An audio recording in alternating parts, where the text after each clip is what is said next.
no, idinaan po sa legal, no, yung mga pinaggagawa nila kay Kuya Val Santos Matubang, pinagtatawanan po nila, at saka ginagaya po yung boses ni Kuya Val Santos Matubang. Kawalan ng galang, respeto sa taong tumulong sa inyo noon. Kung wala si Kuya Val Santos Matubang, wala kayo sa kinatatayuan po ninyo. Kaya hindi po natin mabiblame, no, na napupuno din po yung salok.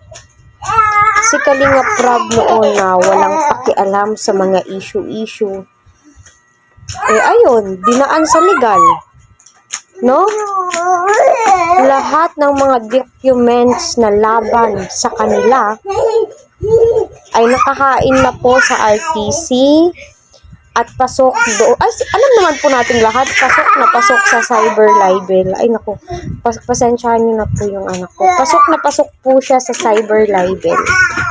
Kasi below the belt po yung mga banat. Ngayon, nung nalaman po nila, at saka may video daw po doon, no? Kasi, parang, ewan ko, parang hindi pa po uploaded yung kaibigan ni Kalinga Prab. Diba nagpasama si Kalinga Prab sa kanyang kaibigan.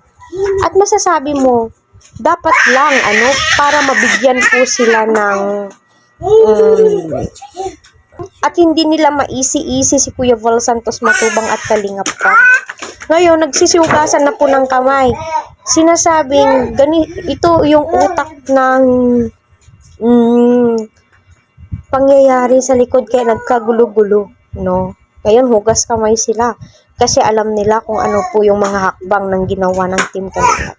Para sa akin, huwag nang magtitiwala ulit. Once yung baso nabasag, kahit pilit ng idikit ng glue, scotch tape, hindi na po yan maibabalik sa dati.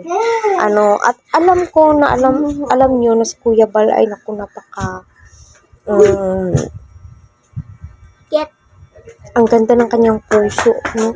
Kahit ano yung gagawin mo sa kanya, papatawarin at patatawarin kanya. Pero this time, Kuya Val, para sa akin, wag mo na silang patawarin. Wag na.